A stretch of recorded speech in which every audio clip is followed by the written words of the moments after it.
ইংরাজি সাহিত্যের ইতিহাস শুরু হলো আমাদের। ইংরাজি সাহিত্যের ইতিহাস সংক্রান্ত কিছু গুরুত্বপূর্ণ প্রশ্ন আমি তোমাদের সামনে রাখছি, সেই প্রশ্নের উত্তরগুলো দেওয়ার চেষ্টা করবে।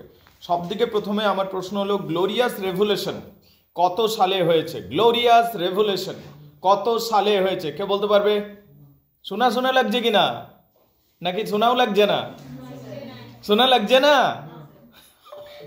1688 গ্লোরিয়াস রেভলিউশন, যখন জেমস টু সিংহাসনে বসেছিল, ইংল্যান্ডের সিংহাসনে বসেছিল জেমস টু, হাইলি আনপপুলার ছিল। তখন উইলিয়াম দ্য অরেঞ্জ 14,000 সেনাবাহিনী নিয়ে চলে এলো এবং এবং সিংহাসনটা দখল করলো। এটা হলো গ্লোরিয়াস রেভলিউশন 1688। 1688। এইবারে ব্যাপার হচ্ছে তোমাদের এলিজাবেথের এজ পর্যন্ত আছে, ঠিক আছে? তো সেই জন্য তোমাদের কাছে একটু অচেনা লাগলো। রানী এলিজাবেথ ছিল, রানী এলিজাবেথ মারা যাচ্ছেন। রানী এলিজাবেথ মারা যাওয়ার পর সিংহাসনে কে বসেছিল? James one. কোথা থেকে এসছেন জেমস ওয়ান? স্কটল্যান্ডের রাজা ছিল। সে স্কটল্যান্ডের রাজাটাকে জেমস সিক্স, যার নাম ছিল, তাকে ট্রেনে সিংহাসনে বসানো হলো ইংল্যান্ডে, নিয়ে হলো কি জেমস ওয়ান। যুগটা হলো জ্যাকোবিয়ানের যুগটা কি হলো? এবার জেমস ওয়ানের ছেলের নাম ছিল চার্লস ওয়ান। কি নাম ছিল? Charles one. এবার চার্লস ওয়ানের পর, বুঝতে পারলে, চার্লস ওয়ান ছিল। তো চার্লস ওয়ান যখন ছিল সিংহাসনে, তখন সিভিল ওয়ার শুরু হয়ে যায়, সারা দেশে লড়াই শুরু হয়ে গেল। একদল বলছিল যে রাজা রাজতন্ত্র রাখবো, আরেক দল বলছে না না রাজতন্ত্র থাকবে না, রাজা রানী রাখা যাবে না, গণতন্ত্র নিয়ে এসো। বুঝতে পারলে কিনা? এই নিয়ে একটা সিভিল ওয়ার শুরু হয়ে গেছিল পুরো ইংল্যান্ড জুড়ে। শেষ পর্যন্ত সিভিল ওয়ারে কিং চার্লস ওয়ান হারলো, পরাজিত হলো king Charles one. King Charles ওয়ানকে বিহেড করে দেওয়া হলো, মাথা কেটে দেওয়া হলো, এবং তার জায়গায় গণতন্ত্র স্থাপন হয়েছিল। অলিভার ক্রমওয়েল, বুঝতে পারলে, গণতন্ত্র চালালো। কিন্তু কি হলো, গণতন্ত্র চললো না। তখন আবার ওই কিং চার্লস ওয়ান, যাকে মেরে ফেলা হলো, তারই ছেলেকে আবার সিংহাসনে বসানো হলো। বুঝতে পারলে কিনা? চার্লস টু কে সিংহাসনে বসানো হলো। তো চার্লস টু যখন সিংহাসনে বসলো, আবার রাজতন্ত্রের নীতি নিয়ম চালু শুরু করে দিল সবকিছু। এবার যেমন থিয়েটার ক্লোজ করা হয়েছিল, থিয়েটার বন্ধ করা হয়েছিল, থিয়েটারকে পুনরায় চালু করা হলো 1660। 1642 বন্ধ হয়েছিল, থিয়েটার চালু হলো। এবং কি চার্লস দ্য সেকেন্ড ভালোই ছিল মোটামুটি, কিন্তু চার্লস দ্য সেকেন্ডের পর যিনি সিংহাসনে বসলেন, ওনার নাম ছিল জেমস টু।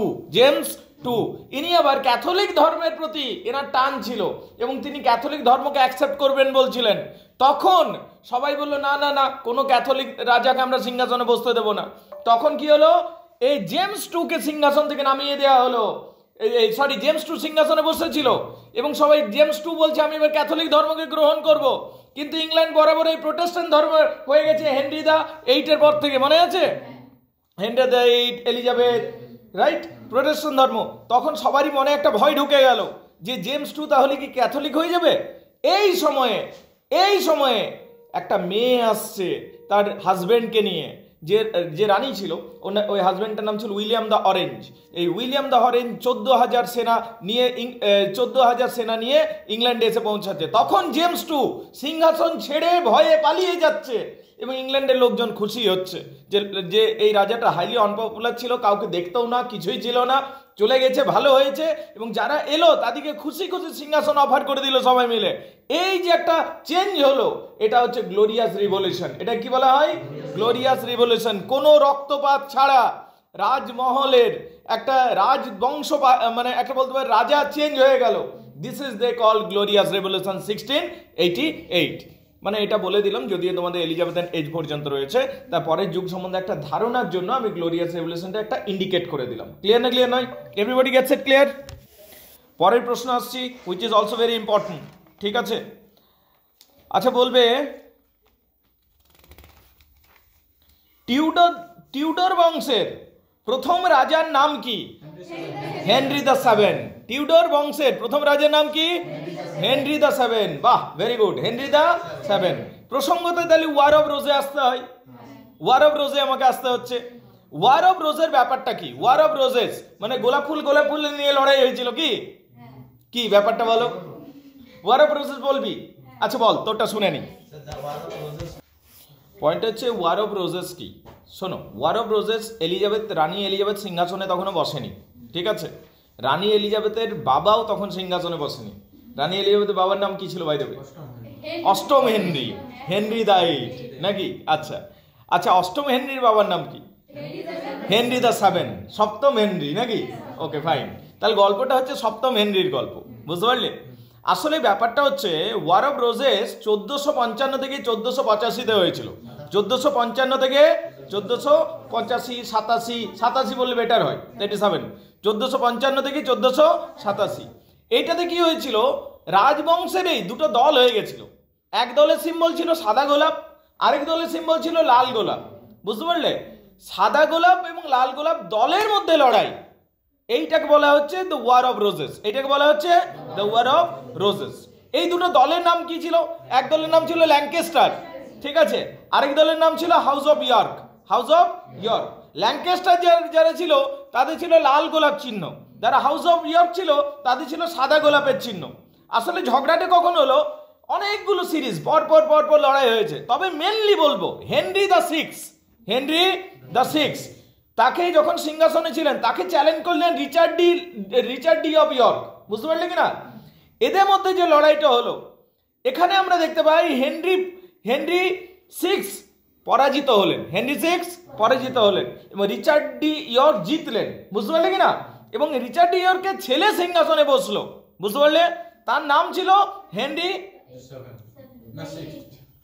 না,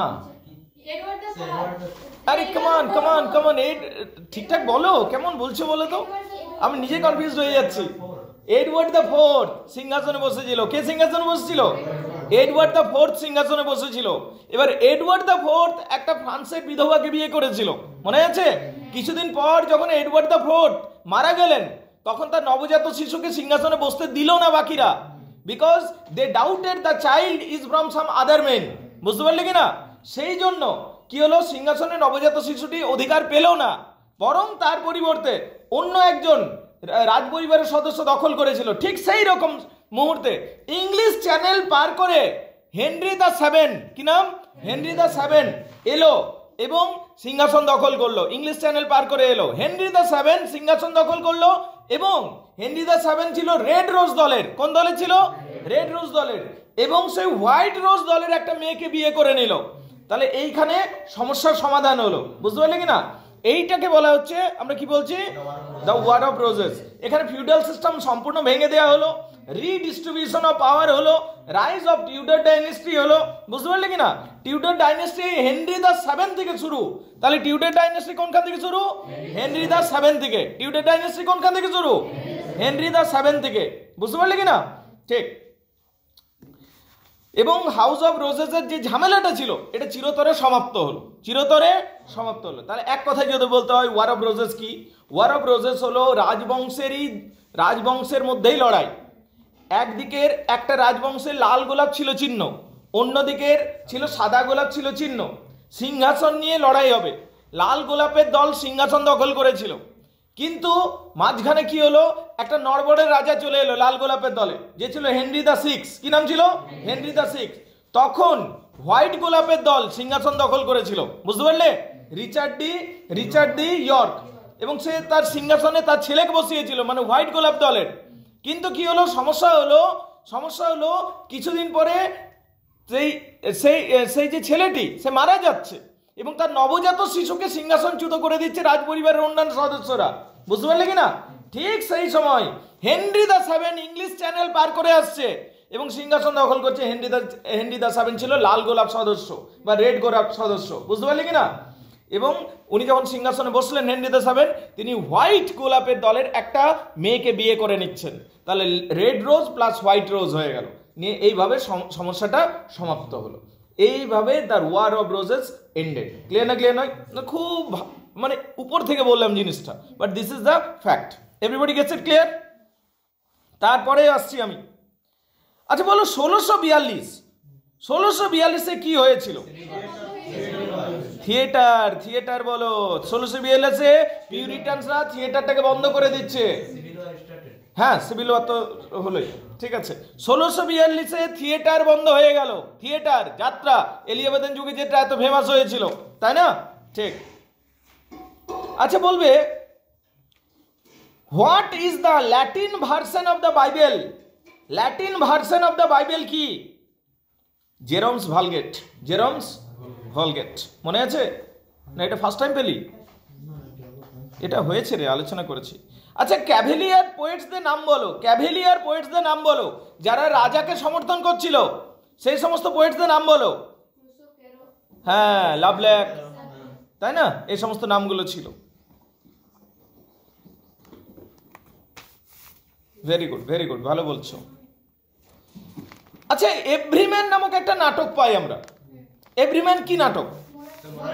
মোরালিটি প্লে। এভরিম্যান হচ্ছে মোরালিটি প্লে। এটাতে কি রয়েছে, ভেতরে কি রয়েছে? এভরিম্যান, এভরিম্যান হলো, যুবরাজ শোন, এভরিম্যান হলো মোরালিটি প্লে। ওইখানে বোঝাচ্ছে যে পৃথিবীতে মানুষ একাই আসে আর একাই যায়, বুঝতে পারলি কিনা?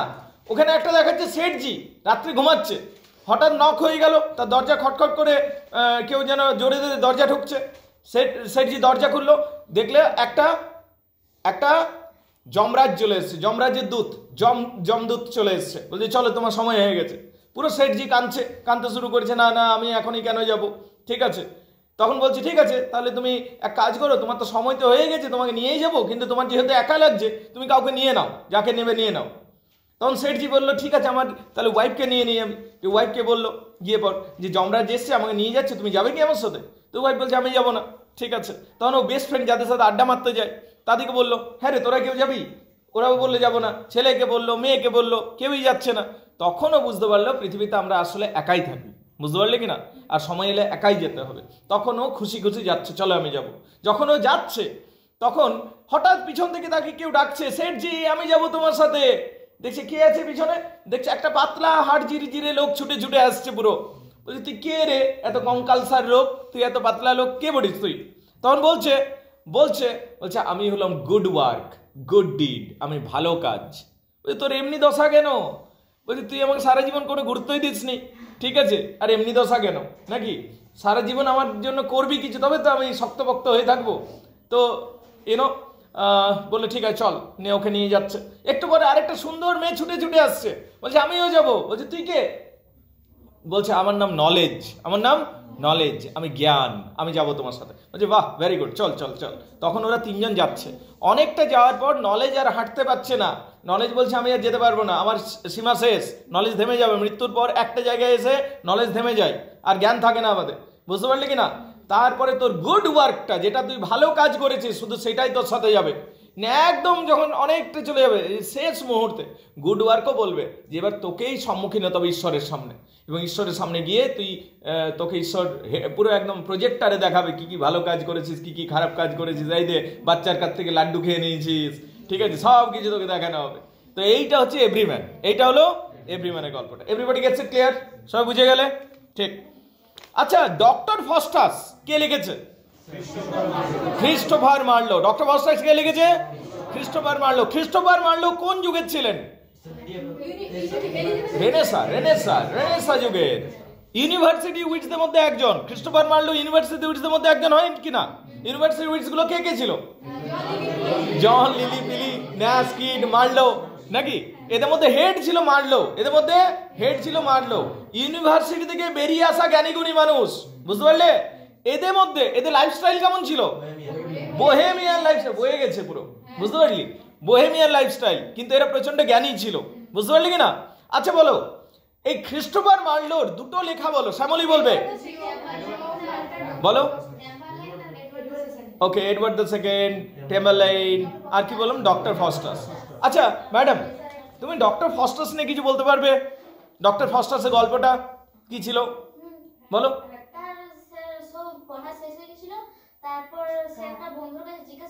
ও বলছে কার? তুই বল কার পড়া শেষ হয়ে গেছে? একটা জার্মানির স্কলার ছিল, জার্মানির একটা পণ্ডিত ছিল, তার সমস্ত পড়ালেখা শেষ হয়ে গেল। যখন পড়ালেখা শেষ হয়ে গেল, ইতিহাস, ও কিন্তু ভালো উত্তর দিচ্ছিল ঝিলিক, খুবই ভালো উত্তর দিচ্ছিল, ওটাই উত্তরটা আমি একটু বলে দিচ্ছি ঝিলিক। হ্যাঁ, sorry for the interruption, but let me complete. Alright, ফ্লোটা চলে এসছে। অলরাইট, জার্মানির একজন পণ্ডিত মানুষ ছিল, নাম ছিল ডক্টর ফস্টাস। কি নাম ছিল? Doctor Faustus. ও পড়াশোনা সব কমপ্লিট করে, ইতিহাস, ভূগোল, ইংরাজি সব পড়ে কমপ্লিট করে দিয়েছে, জার্মান। তখনও বললো যে আমি এবার কি পড়বো? যুবরাজের মতো হাল। যুবরাজ সব পড়ে ধর কমপ্লিট করে দিয়েছিস, সব কমপ্লিট, পৃথিবীর সব পড়াশোনা কমপ্লিট। তখন তুই বলছিস যে কি পড়বো, তুই এসে রাজীবকে জিজ্ঞেস করলি, লালটুকে জিজ্ঞেস করলি, এই সুমন্তকে জিজ্ঞেস করলি, তখন এরা তোকে বুদ্ধি দিল ব্ল্যাক ম্যাজিক পড়, কালা জাদু পড়, ঠিক আছে, ওই জায়গায় নাকি অনেক পড়বার আছে। তখন তুই পড়তে শুরু করলি ব্ল্যাক ম্যাজিক, কালা জাদু। ডক্টর ভস্টাসও তাই করছে, বন্ধুদের কথা শুনে কালা জাদু পড়তে শুরু করছে। কালা জাদু যখন পড়তে শুরু করছে, ব্ল্যাক ম্যাজিক, সে ওই জায়গাটা তার খুব ইন্টারেস্টিং মনে হচ্ছে এবং সে নতুন নতুন তথ্য খুঁজে বার করতে শুরু করছে। এবং সে একদিন পড়তে পড়তে জানতে পারছে যে শয়তানের দূতকে ডাকা যায়, তার নাম হচ্ছে মেফেস্টোফিলিস, কি দৈত্য বটে, রাক্ষস বটে। তো শয়তানের দূতটাকে ডাকছে, নাম হচ্ছে মেফেস্টোফিলিস। মেফেস্টোফিলিসকে ডাকছে, মেফেস্টোফিলিসকে বলছে যে, মেফেস্টোফিলিসকে বিভিন্ন প্রশ্ন করছে, মেফেস্টোফিলিস তাকে বিভিন্ন উত্তর দিয়ে দিচ্ছে। তখন মেফেস্টোফিলিস বলছে যে আমি হলাম শয়তানের গোলাম। তখন বলছি তুই আমার গোলাম হবি, ঠিক আছে। ডক্টর ফস্টাস বলছে তুই আমার গোলাম হবি, বলছে তাহলে শয়তানের সাথে কথা বলো, শয়তানের সাথে চুক্তি করতে হবে, শয়তান যদি অনুমতি দেয় তাহলে আমি তোমার গোলাম হতে পারবো। বলছে বাহ ভালো কথা, যা শয়তানকে বলে আয়। 14 বছরের জন্য শয়তান যেন মেফেস্টোফিলিসকে আমার গোলাম হতে দেয়, মানে শয়তান যেন 14 বছরের জন্য আমার গোলাম হয়ে থাকে, তারপর অনন্তকাল পর্যন্ত আমি আমার আত্মা শয়তানকে দিয়ে দেবো। 14ই ধরো, 14, হ্যাঁ ওখানে একটু মিসপেল্ড হয়ে আছে, অলরাইট, 14 বছরের জন্য 14 ইয়ার্স, বুঝতে পারলে কিনা। এরপরে যেটা হলো আমরা দেখতে পাচ্ছি যে 14 বছরের জন্য ডক্টর ফস্টাস কি হচ্ছে, ডক্টর ফস্টাস বিশাল শক্তিশালী হয়ে যাচ্ছে, তার কারণ শয়তানের সাথে চুক্তি স্বাক্ষরিত হয়ে যাচ্ছে। এবার শয়তান কোনো তো সাইন করার চুক্তি নয়, ব্লাড দিয়ে, রক্ত দিয়ে চুক্তি স্বাক্ষরিত করতে হয়। তো যাই হোক, গড ওকে অনেকবার করে বাঁচানোর চেষ্টা করছিল, বাট আলটিমেটলি ইট ওয়াজ ডান, কাজ কমপ্লিট হয়ে গেল। বলো বুঝতে পারলে কিনা, চুক্তি তো স্বাক্ষরিত হয়ে গেল। ডক্টর ভস্টাস নিজের সব ইচ্ছা পূর্ণ করছে, বিভিন্ন জায়গাতে ঘুরতে যাচ্ছে, বিভিন্ন রাজা রানীর সাথে দেখা করছে, পোপ ধার্মিক মানুষদের ঘুষি মেরে আসছে, বিভিন্ন লোককে ঠকাচ্ছে, এরকম সব উৎপাত কাণ্ড করছে কে, ডক্টর ভস্টাস। তখন ডক্টর ভস্টাস এই করে করে 14 বছর পার করে দিল। ঈশ্বর বারবার তাকে নক করছিল, বোঝানোর চেষ্টা করছিল এই কন্ট্যাক্ট থেকে বেরিয়ে আয় সময় থাকতে থাকতে, কিন্তু তার লোভ এমন, জ্ঞানের ইচ্ছা এমন, সে সেখান থেকে বেরিয়ে আসতে পারলো না। আলটিমেটলি শেষ দিনে তার হোশ ফিরছে, যখন 14 বছর শেষ হচ্ছে, তখন তার ভয় ঢুকছে, পুরো আকুতি মিনতি কান্না কাটি শুরু করছে, শয়তান যা যা কন্ট্যাক্ট হয়েছে ভুলে যাও। শয়তান কি আর ছাড়বে, নামটাই শয়তান, ঠিক আছে, তো ছাড়লো তো না। শেষে কি হলো, ওর আত্মাটাকে টেনে হিঁচড়ে শয়তান নিয়ে চলে যাচ্ছে। পরের দিন তার ডেড বডি পড়ে রইলো এবং বন্ধুরা এসে অন্তিম সংস্কার করে দিল। মোরাল অফ দ্য স্টোরি, ভালো বন্ধু বানা নাকি, ওকে, জাস্ট জোকিং। তাহলে এইটা হলো জ্ঞানের ইচ্ছার জন্য কেউ নিজের আত্মাকে বিক্রি করে দিল।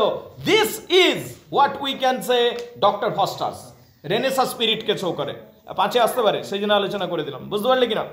আচ্ছা, এডওয়ার্ড দ্য সেকেন্ড, এটাও একটা গুরুত্বপূর্ণ বিষয়। এডওয়ার্ড দ্য সেকেন্ড তোমাদের সেমিস্টার 2-এ থাকবে। এডওয়ার্ড দ্য সেকেন্ড কি বলতে পারবি রাজীব বাবু? এডওয়ার্ড দ্য সেকেন্ড একটা নাটক, খুব ভালো কথা বলেছে। কার লেখা? মার্লোর লেখা। এডওয়ার্ড দ্য সেকেন্ড কার লেখা? ক্রিস্টোফার মার্লোর লেখা। একটা রাজা ছিল, রাজাটা সিংহাসনে বসেছিল, একটা রাজা ছিল, রাজাটা সিংহাসনে বসেছিল এবং রাজাটার নাম হচ্ছে এডওয়ার্ড দ্য সেকেন্ড। রাজাটার নাম কি? Edward the second. ওর একটা মেল ফ্রেন্ড ছিল, ছেলে বন্ধু ছিল, যার নাম হচ্ছে গেভস্টোন। কি নাম ছিল? গেভস্টোন। সেই গেভস্টোনের উপর তার বিশেষ আকর্ষণ ছিল রাজাটার। হোমোসেক্সুয়াল স্টোরি বটে, বুঝতে পারলি কিনা। এবার কি হলো, ওই গেভস্টোন এবং এডওয়ার্ড দ্য সেকেন্ডের সম্পর্ক নিয়ে যারা ব্যারন্স ছিল, জমিদার ছিল, তাদের আপত্তি ছিল। ব্যারন্সরা বললো গেভস্টোনকে তাড়াও, ব্যারন্সদের কথা শুনে গেভস্টোনকে বেচারাকে তাড়াতে হলো, ঠিক আছে, কিন্তু তার মন বসে না। তখন রানীকে সে প্রেসারাইজ করলো, রানী কুইন ইজাবেলা। কি নাম ছিল? Queen Isabella. এবং ইজাবেলার কথা সমস্ত জমিদাররা শুনলো এবং গেভস্টোনকে আবার আনা হলো, বুঝতে পারলে কিনা। শেষ পর্যন্ত আমরা দেখবো এই সমস্ত এই সমস্ত টাল মাটাল চলতে থাকবে। শেষ পর্যন্ত রাজার সাথে জমিদারদের লড়াই শুরু হয়ে যাবে, কিং ভার্সেস ব্যারন্স হয়ে যাবে। কি হয়ে যাবে? King versus barons. এবং আলটিমেটলি, সরি ফর দিস, বলো কিছু বলছো? Sorry for the interruption guys, let's get start. Alright, point হলো যে এডওয়ার্ড দ্য সেকেন্ড যখন সিংহাসনে বসেছিলেন, তার একটা বন্ধু ছিল, হোমোসেক্সুয়াল বন্ধু ছিল, নাম ছিল গেভস্টোন। তো গেভস্টোন এডওয়ার্ড দ্য সেকেন্ডকে ম্যানিপুলেট করতো, বুঝতে পারলি। আর এডওয়ার্ড দ্য সেকেন্ডেরও ভালো লাগতো কাকে? গেভস্টোনকে। তো এদের এই যে হোমোসেক্সুয়াল ফ্রেন্ডশিপটা এবং গেভস্টোনকে এত বেশি গুরুত্ব দেওয়াটা ব্যারন্সরা দেখতে পারতো না, বুঝতে পারলে। শেষ পর্যন্ত এমন পরিস্থিতি তৈরি হলো, কিং ভার্সেস ব্যারন্স হয়ে গেল এবং প্রথম লড়াইয়ে ব্যারন্সরা হারলো, জমিদাররা হারলো। তখন কি হলো, ব্যারন্সদের অনেককে শাস্তি দেওয়া হলো, বুঝতে পারলে কি, এবং অনেককে মেরে ফেলা হলো।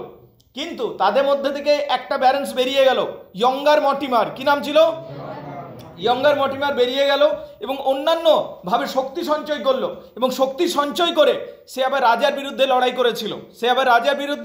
লড়াই করেছিল, এবং আলটিমেটলি আমরা দেখতে পাচ্ছি রানীও পাল্টি মেরে দেয়, ঠিক আছে, পাল্টি বাজছিল। রানী শেষ পর্যন্ত কার দিকে চলে গেল, ইয়ঙ্গার মর্টিমারের দিকে, ব্যারন্সদের দিকে চলে গেল, রাজাকে ছেড়ে দিয়ে। ক্লিয়ার নয়? এবং কি হলো, রানী, ব্যারন্স, ইয়ঙ্গার মর্টিমাররা মিলে রাজাকে জেলে পুরে দিল শেষ পর্যন্ত, এবং শেষ পর্যন্ত রাজার উপর প্রচুর টর্চার হলো। কিন্তু সেই কিং যে রয়েছে সে কোনোভাবে হার মানছে না, সে মরছেই না এবং কিংশিপ ডেলিভার করছে না। শেষ পর্যন্ত তাকে ভুল বুঝিয়ে তার কাছ থেকে কিংশিপ ডেলিভার করা হলো, নিয়ে নেওয়া হলো, এবং তাকে মার্ডার করে দেওয়া হলো জেলের মধ্যে গুপ্ত ঘাতক পাঠিয়ে। বুঝতে পারলে কি না? এই যে স্টোরিটা, এই যে ট্র্যাজিক স্টোরিটা এডওয়ার্ড দ্য সেকেন্ড মার্লো লিখেছেন। কে লিখেছেন? মার্লো। এটা 5-এ আসতে পারে, ক্রিস্টোফার মার্লো লেখা, এডওয়ার্ড দ্য সেকেন্ড। আচ্ছা আমাকে বলো, সনেট নিয়ে যদি আমি দু এক কথা জানতে চাই, সনেট কে লিখেছে, মানে সনেট কোথা থেকে এলো, কি এলো, 5-এ যদি আসে, ঠিক আছে, এলিজাবেথান সংস অ্যান্ড সনেটস, সে যদি নোটস আছে যে write down something about songs and sonnets, sonnet নিয়ে কি লিখবে বলো, তুমি বলো। সনেট সম্বন্ধে দুই এক কথা বলি, যেটা মনে রাখবে। সনেট আসলে বেসিক্যালি ইটালিয়ান প্রোডাক্ট। সনেট হলো ইটালিয়ান প্রোডাক্ট, এবং ইটালিতে একটা 14 লাইনের কবিতা ছিল। সেই কবিতাটা মেনলি পপুলার করেছিল পেত্রাক। কে পপুলার করেছিল? পেত্রাকের একটা গার্লফ্রেন্ড ছিল, কি নাম ছিল? লরা। সেই লরার জন্য তিনি কবিতাগুলো লিখেছিলেন। এবার ইংল্যান্ড থেকে দুটো জেন্টেলম্যান আসে ইটালিতে, যাদের একজনের নাম ছিল ওয়াট, আরেকজনের নাম ছিল সুরি। ওয়াট এবং সুরি যখন এলো তখন তারা দেখলো যে সনেট নিয়ে আলোচনা হচ্ছে, এবং সনেট তাদের খুবই পছন্দ হলো। তখন তারা কি করলো, সনেটগুলোকে নিজের দেশে নিয়ে গেছিল, এবং ইটালিয়ান ভাষা থেকে ইংরাজি ভাষাতে ট্রান্সলেট করেছিল। বুঝতে পারলে? টোটেলস মিসলানি নামক একটা বইয়ে প্রকাশিত হয়েছিল। তখন ইংল্যান্ডেও ফেমাস হয়ে যায়। তো সনেট মূলত যেটা এসেছিল এদের হাত ধরে, ওয়াট এবং সুরির হাত ধরে যেটা এসেছিল টোটালস মিসলানিতে, সেটা ছিল পেত্রাকান সনেট। পেত্রাকান সনেট কি? 14 লাইনের কবিতা, উপরে 8টা লাইন, নিচে 6টা লাইন। উপরের 8টা লাইনকে অক্টেট বলা হয়, নিচের 6টা লাইনকে সেস্টেট বলা হয়। বুঝতে পারলে কিনা? উপরের 8টা লাইনকে কি বলা হয়? অক্টেট। নিচের 6টা লাইনকে বলা হয় সেস্টেট। এই যে প্যাটার্নটা ইটালিয়ান সনেট। এরপরে আমরা ভালো ভালো সব সনেটার্সদের কথা পাই, ভালো ভালো কবিদের কথা। এডমন্ড স্পেন্সারের নাম পাই এলিজাবেথান যুগে। এরপর আমরা স্যার ফিলিপ সিডনির নাম পাই। এডমন্ড স্পেন্সারের যদি আমরা বলি যে অনেকগুলো অ্যামোরেটি নামক একটা সিরিজ রয়েছে, অ্যামোরেটি, এ লিটল লাভ। বুঝতে পারলে কিনা? এবং এডমন্ড স্পেন্সারের Astrophel and Stella series, Philip সিডনির অ্যাস্ট্রোবেল অ্যান্ড স্টেলা রয়েছে। এইগুলোতে সনেট অনেকটা উন্নত হয়েছিল। কিন্তু এরপরে উইলিয়াম শেক্সপিয়ার এলেন। উইলিয়াম শেক্সপিয়ার সনের স্ট্রাকচারটাকে পাল্টে দিলেন। 14 লাইনের কবিতায় রাখলেন, কিন্তু উপরে 4টা লাইন, তারপরে আবার 4টা লাইন, তারপরে আবার 4টা লাইন, আর শেষে 2টো লাইন ফেলে রাখলেন। এই যে স্টাইলটাকে বলা হয় 3 কোয়ার্টার আর এ কাপলেট। এইভাবে সনেট এগিয়ে এসছে। ক্লিয়ার নয়? That's very good. আচ্ছা বলো, ইউটোপিয়া কার লেখা? থমাস মুরের লেখা ইউটোপিয়া। থমাস মোর ইউটোপিয়া লিখছেন, কিন্তু ইউটোপিয়াতে কি রয়েছে কেউ বলতে পারবে? আদর্শ জগৎ। ইউটোপিয়াতে কি রয়েছে? আদর্শ জগতের কথা রয়েছে, যেখানে কেউ কাউকে এক্সপ্লয়েট করবে না, সবাই ইকুয়াল হবে, ঠিক আছে, ওখানে রাষ্ট্রই বেশিরভাগ দায়ভার বহন করবে। এইরকম একটা কনসেপ্ট, যেটা নট পসিবল। ইউটোপিয়া সম্ভবই নয় কোনোদিন। বুঝতে পারলে কিনা? ঠিক।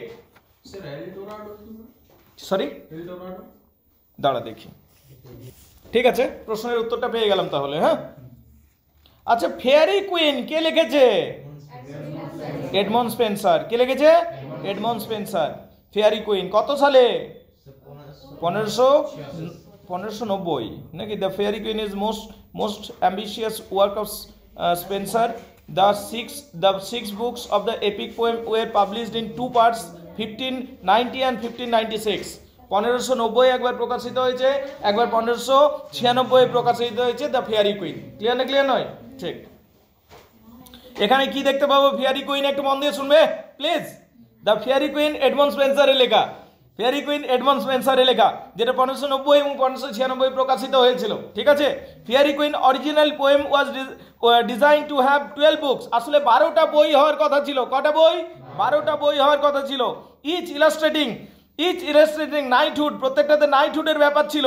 ঠিক আছে, এবং কি Spenser here turns knighthood romance into a moral allegory or didactic tone in unmistakable. এটার মধ্যে ডাইডাক্টিক টোন পাবে, এটার মধ্যে মোরাল অ্যালেগরি পাবে, এটার মধ্যে নাইটহুড পাবে, মানে নাইটদের কথা পাবে, নাইটদের যোদ্ধাদের কথা পাবে, মোরালিটি পাবে, এবং এটার মধ্যে একটা ডাইডাক্টিক টোনও পাবে। On the political plan of fairy queen is Elizabeth, এটার মধ্যে একটা পলিটিক্যাল অ্যাঙ্গেলও আছে। এখানে ফেয়ারি কুইন আর কেউ নয়, রানী এলিজাবেথ। ফেয়ারি কুইনটা কে বলে? রানী Elizabeth. and most royal queen, যে দারুণ সব। এবং ডুসিয়া ইজ ম্যারি এবং কুইন অফ স্কট। এখানে আরেকটা যে ভিলেন যে রয়েছে, তাকে ম্যারিকে ভিলেন হিসাবে দেখানো হয়েছে, ম্যারিকে ভিলেন হিসাবে দেখানো হয়েছে, বুঝতে পারলে কিনা? এবং taken as a religious allegory, Una would represent the true church of protest. এটা ধর্মকেও ব্যঙ্গ করা হয়েছে, প্রোটেস্ট্যান্ট ধর্মকে ভালো করে দেখানো হয়েছে, ক্যাথলিক ধর্মকে একটু খারাপ করে দেখানো হয়েছে। এটার মধ্যে তার মানে রিলিজিয়াস অ্যাঙ্গেল রয়েছে, এটার মধ্যে পলিটিক্যাল অ্যাঙ্গেল রয়েছে, আর এমনিতে এটা একটা সাধারণ নাইটের গল্প। এবং এটার মধ্যে কি দেখতে পাবে তুমি? এটার মধ্যে তুমি দেখতে পাবে যে মোরালিটি রয়েছে, এটার মধ্যে কি এটার মধ্যে ডাইডাক্টিভ মোটিভ রয়েছে, এই সমস্ত বিষয়গুলোকে দেখতে পাবে। আর কি এখানে রেড ক্রস নাইটকে দেখতে পাবে, একটা ক্যারেক্টার বটে, যেটা রেড ক্রস নাইটের ক্যারেক্টার দেখতে পাবে, যে পবিত্রতাকে রিপ্রেজেন্ট করছে। ঠিক আছে, the structure weakens and the digressive nature of the motionless poems have been widely criticised. কিন্তু এটার মধ্যে প্রচুর ডাইগ্রেশন রয়েছে, মানে মূল গল্প বলতে বলতে এইদিক ওইদিকের অনেক গল্প করে, সেটাকে ডাইগ্রেশন বলা হয়। মূল জিনিস বলতে বলতে যখন তুই এইদিক ওইদিকের গল্প করিস তো এটাকে ডাইগ্রেশন বলা হয়। কি বলা হয়?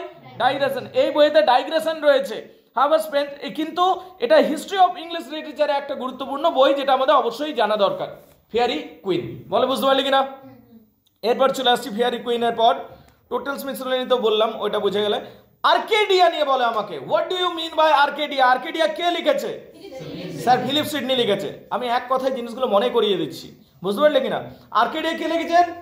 স্যার ফিলিপ সিডনি লিখেছেন। আর্কেডিয়ার পুরো নামটা বলো, আর্কেডিয়ার পুরো নাম। Very important short question. Sir Philip, আমি যদি একটা কোয়েশ্চেন করতাম, আমি এই কোয়েশ্চেনটা করতাম, আমি যদি কোয়েশ্চেন সেটা করতাম যে স্যার ফিলিপস, এইভাবে দিতাম, sir Philip Sidney has written Arcadia. Student প্রথমে উত্তর দিয়ে দিল, sir Philip Sidney has written Arcadia. What is the full name of Arcadia? আর্কেডিয়ার পুরো নামটা বলো। যদি কঠিন কোশ্চেন করতাম তাহলে এমনি করতাম, বলো। The Countess of Pembroke's Arcadia. মনে রাখো, the Countess of Pembroke's Arcadia, the Countess of Pembroke's Arcadia, this is the full name. তাহলে আর্কেডিয়া লিখেছেন স্যার ফিলিপ সিডনি। এটার পূর্ণ নামটা হলো the Countess of Pembroke's of Arcadia. এটা লেখা হয়েছিল 16th century, towards end of 16th সেঞ্চুরিতে লেখা হয়েছে। এটার মধ্যে আমরা দেখতে পাবো হেলেনিক মডেল বা গ্রিক কালচারের উপর পুরো গল্পটা দাঁড়িয়ে আছে। ঠিক আছে, আর্কেডিয়া কিসের উপর দাঁড়িয়ে আছে? গ্রিক, হ্যাঁ, হেলেনিক মডেল বা গ্রিক কালচারের উপর দাঁড়িয়ে আছে। আচ্ছা, এটা কি ধরনের লেখা? প্যাস্টোরাল নাকি? এটা একটা প্যাস্টোরাল টাইপের বা রুরাল সেটিংয়ে দেখতে পাই আমরা। এখানে শেফার্ডস লাইফকে দেখতে পাই, মানে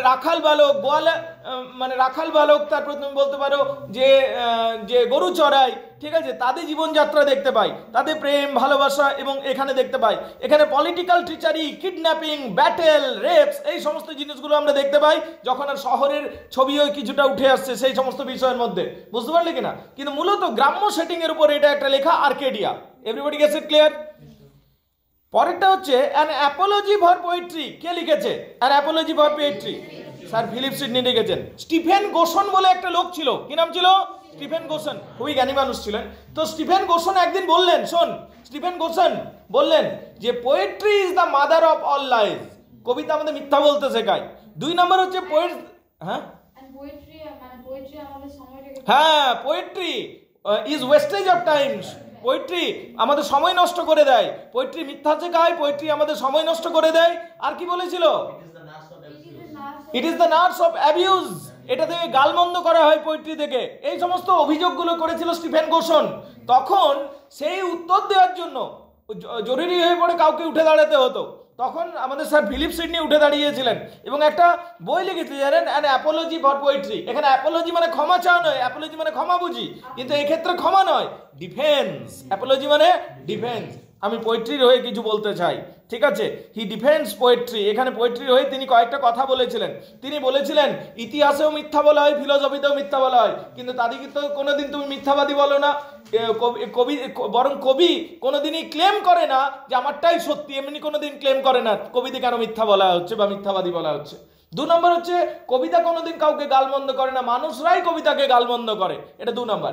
3 নম্বর কথা বলি, যদি কোনো কবিতাতে গাল দেওয়া হয়েছে ওটা নিম্নমানের কবিতা।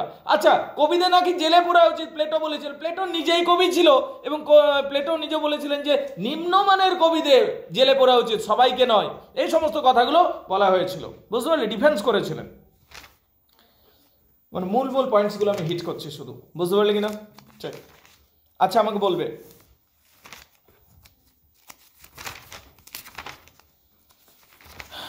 এখানে একটা খুব ভালো প্রশ্ন এসছে যে উইলিয়াম শেক্সপিয়ারের 4টা ট্র্যাজেডি বলো। ম্যাকবেথ, ওথেলো, হ্যামলেট, কিং লিয়ার। উইলিয়াম শেক্সপিয়ারের একটা নিজের থিয়েটার ছিল। থিয়েটারের নাম কি? যেটা আগুনও ধরে গেছে, গ্লোব থিয়েটার। কি নাম ছিল? Globe theatre. কি নাম ছিল রে? Globe theatre. That's very good. আচ্ছা, ম্যাগনা কার্টার কি জিনিস? So the king must also came under the law. Magna Carta 1215-তে হয়। 1215-তে কিং জন ছিল সিংহাসনে। তখন ব্যারন্সরা বা জমিদাররা তাই ঘিরে ধরে এবং একটা চুক্তিতে স্বাক্ষরিত করতে বলে। বলছিল আমি স্বাক্ষরিত করব না। কিং জন বলে তাহলে আপনাকে উঠতে দেবো না, যা। ঠিক আছে, সবাই মিলে ওকে ঘিরে রেখেছিল এবং শেষ পর্যন্ত ইচ্ছা না থাকা সত্ত্বেও রাজা সেটাতে সাইন করেছিল, বুঝতে পারলি কিনা? সেটাকে বলা হয় ম্যাগনা কার্টার। এখানে আইনের আওতায় রাজা মহারাজা থেকে শুরু করে জমিদার থেকে শুরু করে সাধারণ মানুষ সকলে থাকবে আইনের আওতায়। এটা হলো ম্যাগনা কার্টার। ক্লিয়ার না? ক্লিয়ার নয়? আচ্ছা, লোলার্ড মুভমেন্ট কি? What is Lollard movement? এটা একটা ধর্মের আন্দোলন হয়েছিল। ধর্ম একটা সময়, ক্রিশ্চানিটি অনেক সময় কি হয়েছিল? করাপ্টেড হয়ে গেছিল। এখানে স্বর্গের টিকিট পর্যন্ত বিক্রি হচ্ছিল। স্বর্গে যাবি তার জন্য আগে থেকে টিকিট কিনে রাখ 1000 স্বর্ণ মুদ্রা দিয়ে, ব্যাস, তাহলে তুই যতই পাপ কর স্বর্গে যাবি। ঠিক আছে, এইরকম টিকিট বিক্রি হচ্ছিল, স্বর্গের টিকিট বিক্রি হচ্ছিল। লোলার্ড মুভমেন্ট বলা হয় এই যে খারাপ জিনিসগুলোকে আটকানোর জন্য যে আন্দোলন শুরু হয়েছিল, যে এগুলো খারাপ জিনিস, এগুলো চলতে পারে না, এগুলো ঈশ্বর কোনোদিন এই সমস্ত কথা বলেনি যে স্বর্গের টিকিট কিনা যাবে, বুঝতে পারলে কিনা? বা ঈশ্বর কোনোদিন এই সমস্ত কারাপশনগুলোকে সাপোর্ট করেনি। এই যে আন্দোলনটা শুরু হলো ধর্মকে সংশোধন করার জন্য, এটাকে লোলার্ড মুভমেন্ট বলা হয়। এটা কি বলা হয়? লোলার্ড মুভমেন্ট। লোলার্ড মুভমেন্টের কয়েকজন নেতার নাম বলো। John Wycliffe. Morning star of reformation কাকে বলা হয়? জন ওয়াইক্লিফকে বলা হয়। Very good. The morning star of the reformation John ওয়াইক্লিফকে বলা হচ্ছে। কাকে বলা হচ্ছে? জন ওয়াইক্লিফকে বলা হচ্ছে। That's very good. আচ্ছা, বলবে 1381-তে একটা গুরুত্বপূর্ণ ঘটনা হয়েছিল। 1381 পিজেন্ট রিভল্ট।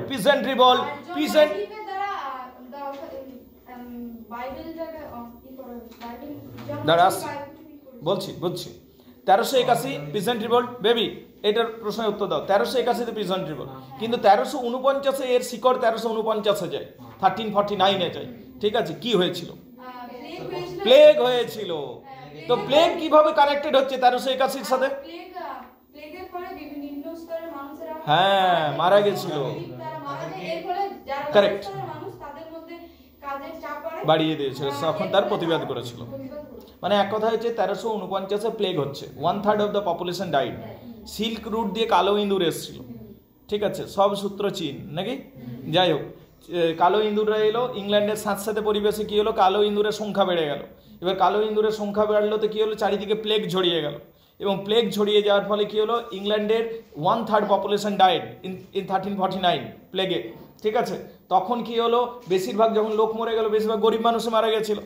তখন প্লেগ তো একটা সময় না হয়ে ঠিক হয়ে গেল। তারপরে কাজটা কে করবে? তখন গরিব মানুষদের উপর জোর জবরদস্তি তাদেরকে বেশি কাজ করতে বলা হতো এবং স্যালারিও দেওয়া হতো না, তাদের পরিবারের জন্য সময় দেওয়া হতো না। তখন তারা বিদ্রোহ করেছিল। এটা 1381-তে বিদ্রোহটা হয়েছিল। এটাকে পিজেন্ট রিভল্ট বলা হয়। এটা কি বলা হয়? Peasant revolt. আচ্ছা, 100 ইয়ার্স ওয়ার হয়েছিল। 100 বছর ধরে একটা লড়াই হয়েছিল। কাতে 100 ইয়ার্স ওয়ার হয়েছিল? France versus England. 100 বছর ধরে পুরো জেনারেশন, দুটো জেনারেশন পার হয়ে যাবে, 50 বছর করে যদি লোকে বাঁচে। ঠিক আছে, তো প্রথম থেকে শুরু করে মৃত্যুসজ্জা পর্যন্ত গাল দিয়ে যাবে একটা দেশকে, যেটা হয়েছিল 100 ইয়ার্স ওয়ার, 100 বছর ধরে যুদ্ধ। বুঝতে পারছিস? ফ্রান্স ভার্সেস ইংল্যান্ড হয়েছিল, কিন্তু প্রশ্ন হলো 100 বছরের যুদ্ধ ধরে কেন থামলো এবং কখনোই থামলো? কনস্টান্টিনোপল একটা দারুণ সাম্রাজ্য ছিল, বাইজান্টিয়ান সাম্রাজ্যের একটা অংশ ছিল কনস্টান্টিনোপল। যখন টার্কিশ আর্মিরা সেটার উপর অ্যাটাক করে দিল, তখন টার্কিশ আর্মিদের অ্যাটাকে কি হলো, কনস্টান্টিনোপল ধ্বংস হয়ে গেল। এবং 3 দিন ধরে বাইজেন্টিয়াম সাম্রাজ্যের উপর অসংখ্য অত্যাচার, মানে অসংখ্য এবং অকথিত অত্যাচার হয়েছিল। তো এই অত্যাচার দেখে তখন ইউরোপিয়ানসদের মনে হয়েছিল যে আমরা বাঁচবো না, এই টার্কিশ এম্পায়ার যেভাবে রাইজ করছে এবং আমাদেরকেও এরা মেরে ফেলবে, তাই ইউনাইটেড হওয়ার প্রয়োজনীয়তা আছে। তখন ফ্রান্স এবং ইংল্যান্ড নিজেদের যুদ্ধ ভুলে ইউনাইটেড হয়েছিল। বুঝতে পারলে কি না? এই ঘটনাটা ঘটেছিল, 100 ইয়ার্স ওয়ার শেষ হয়েছিল। তাই 100 ইয়ার্সের ফলস্বরূপ কি হলো, যখন শেষ হলো কি সলিউশন বের এলো? ইংল্যান্ডের রাজা আর ফ্রান্সের রানীর মধ্যে বিয়ে দিয়ে দাও। বুঝতে পারলে কি না? তো বিয়েটা হয়েছিল, বৈবাহিক সম্পর্ক হয়ে গেছিল। That's very good. আচ্ছা, এখানে বলো তো,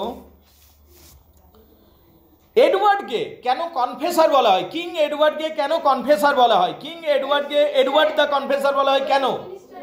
ওয়েস্টমিনিস্টার অ্যাবে বানিয়েছিল, ওয়েস্টমিনিস্টার অ্যাবে বানিয়েছিল। That's very good. আচ্ছা, ভেরি গুড, ভেরি গুড, ভালো বলতে পারছো। আমি যদি 1066-এ যাই, একটা যুদ্ধ হয়েছিল, ভয়ানক যুদ্ধ হয়েছিল, কাতে কাতে হয়েছিল। ব্যাটেল অফ হেস্টিং হয়েছিল, কাতে কাতে হয়েছিল উইলিয়াম দ্য কনকারার আর that's very good, king Harold, নাকি? Very good. আচ্ছা, কিং হ্যারোল্ড ভালো রাজা ছিল না খারাপ রাজা? ভালো রাজা ছিল, কিন্তু কেন হারলো তাহলে? এত ভালো রাজা ছিল। তার কারণ ভাইকিংদের সাথে আগেই লড়াইটা করেছিল, ভাইকিংসরা ওর 80% ড্যামেজ করে দিয়েছিল, নাকি? তারপরে আর কি করে লড়াই করবে বল, তাই না? ফার্স্ট ক্রুসেড কত সালে হয়?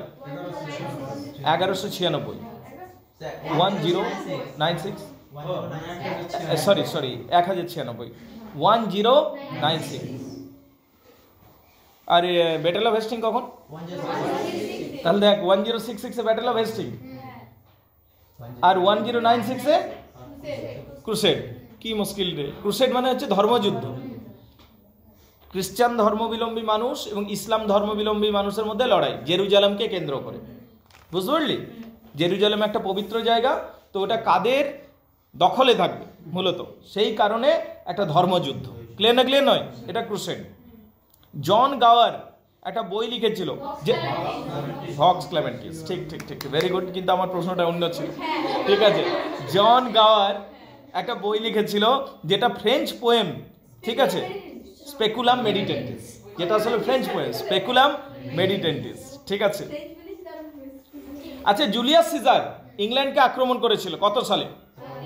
55 BC, যীশু খ্রিস্টের জন্মের 55 বছর আগে জুলিয়াস সিজারের পর একটা সম্রাট পুরো ইংল্যান্ডকে দখল করেছে, ক্লডিয়াস। ভ্যালেন্টাইন ডে মনে আছে তো, তাই না? সেই ক্লডিয়াসের নামই তো রিলেটেড ভ্যালেন্টাইনের সাথে, ঠিক আছে। আচ্ছা, বলবে, এখানে একটা খুব ভালো প্রশ্ন আছে, জিওফ্রে চসার কোন লেখাটার জন্য সবথেকে বেশি বিখ্যাত? Canterbury tales. ক্যান্টারবেরি টেলসে কতজন যাত্রী রয়েছে? 28 + 1 29 জন। 29 জন যাত্রী একটা হোটেলে থাকছে, খাওয়া দাওয়া করছে, ট্যাবার্ডিন। কিন্তু আলটিমেটলি এরা কোথায় যাবে? হ্যাঁ, জেরুজালেমে, থমাস বেকেটের সেরাইনে যাবে, ঠিক আছে, ওই জেরুজালেমে যাবে। কোথায় যাবে? জেরুজালেমে। কিং আর্থারের রাজধানী ক্যাপিটাল সিটিটার নাম কি ছিল? ক্যামলট। তলোয়ারটার নাম কি ছিল? এক্সকেলিবার। কে দিয়েছিল? লেডি অফ দ্য লেক, নাকি? Lady of the lake. এগুলো আসবে না, কিন্তু এমনি জিজ্ঞেস করলাম। আচ্ছা, 4টা অ্যাংলো সেকশন যুগে 4টা ম্যানুস্ক্রিপ্ট পাওয়া গেছিল। কি কি? বিউল বেমেস, Junius MS, Exeter book, the Vercelli book. Alright, ঠিক।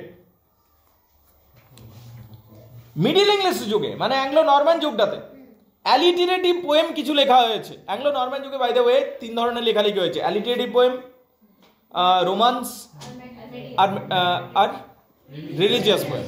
ওই ম্যাট্রিক্যাল রোমান্সটাই বলছি, রোমান্স, ঠিক আছে। তো অ্যালিটেটিভ পোয়েমগুলো যেটা অ্যাংলো নরম্যান যুগে লেখা হয়েছে, অ্যালিটেটিভ পোয়েমগুলো নাম বলো। Pearl, Patience, Purity, Sir Gawain and Green Knight. Sir Gawain and Green নাইটের গল্পটা আমাকে বলো, তুমি বলবে, পাঁচে আসতে পারে। কিং আর্থারের রাজসভা ছিল, গাউইন, স্যার গাউইন একটা নাইট, আর সেই দিন একটা গ্রিন নাইট, সবুজ ঘোড়া সবুজ ড্রেস পরে একটা লোক ঢুকে যাচ্ছে এবং গিয়ে পর চ্যালেঞ্জ করছে যে আমার গলাতে কেউ কুঠারাঘাত করো, তবে যে কুঠারাঘাত করবে আমি যদি না মরি আমি তাকেও কুঠারাঘাত করব। কেউ উঠছে না, সবাই কে সুস্থ শরীরকে ব্যস্ত করবে। তখন কিং আর্থার গিয়ে স্পিচ দিচ্ছে, তোমরা এতই কাপুরুষ, উঠো উঠো উঠো, দাঁড়াও। নিয়ে তখন স্যার গাউইন উঠে দাঁড়ালো, তলোয়ারটা নিল, কুঠার নিল আর ওর মুন্ডুটা কেটে দিল। সত্যি মুন্ডুটা কেটে গেল ওই গ্রিন নাইটটা যে এসে চ্যালেঞ্জ করেছিল। কিন্তু মুন্ডু কাটলে কি হবে, গড়াতে শুরু করলো, নিয়ে আবার ঠিক বসে গেল, নিয়ে ও লাগিয়ে নিল।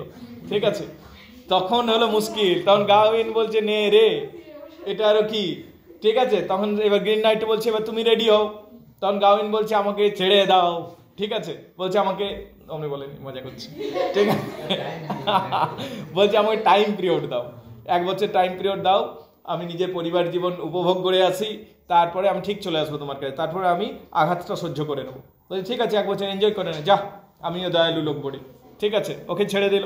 1 বছর ও এনজয় করলো এবং আলটিমেটলি আমরা দেখতে পাচ্ছি 1 বছর শেষ হচ্ছে, তখন গ্রিন নাইটটাকে খুঁজবার জন্য স্যার গাউইন বার হচ্ছে, একটা জঙ্গলে যাচ্ছে, জঙ্গলে খোঁজাখুঁজি করছে, কোথাও পাচ্ছে না, দেখছে একটা বিরাট কেল্লা আছে, সেই একটা কেল্লার ভিতরে যাচ্ছে। তখন সেই কেল্লার সামনে যেতে দেখতে একটা বিশাল সুন্দরী দাঁড়িয়েছে, ক্যাটরিনা কাইফ দাঁড়িয়েছে ভিতরে। তখন ক্যাটরিনা কাইফ তাকে ডেকে নিচ্ছে। ঠিক আছে, মানে বিরাট, ক্যাটরিনা কাইফ লিখে দিস না। ঠিক আছে, একটা সুন্দরী মহিলা রমণী দাঁড়িয়ে আছে, তার ভিতরে ডাকছে, খাতির অতিথি আপ্যায়ন যত্ন করছে, তার সাথে প্রেম হচ্ছে। ঠিক আছে, মানে ওই মেয়েটা বলছে যে তুমি কেন এসছো জঙ্গলে? তখন বলছে এইরকম পুরো ব্যাপারটা বললো, এখানে গ্রিন নাইটের আমি খোঁজ করছি। বলছে ও তাই, তো তুমি একটা গ্রিডেল নাও, আমি তোমাকে দিচ্ছি, ওটা তোমাকে রক্ষা করবে। গ্রিডেল মানে গলায় একটা ওরা লোহার জিনিস পরতো গোল মতো।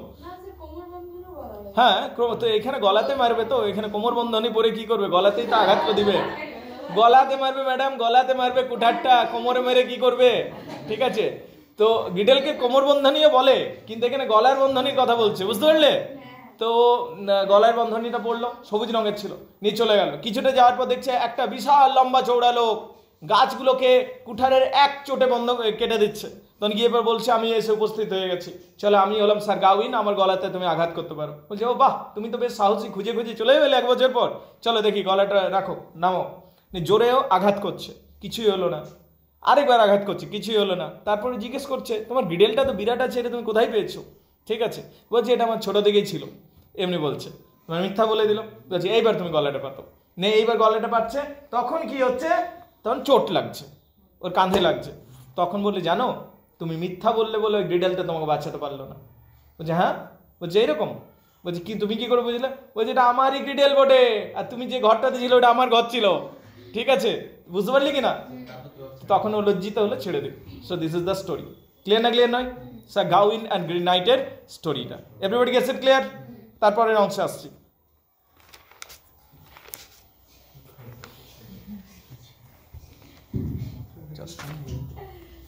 আচ্ছা, দ্য রুইনের গল্পটা বলবি?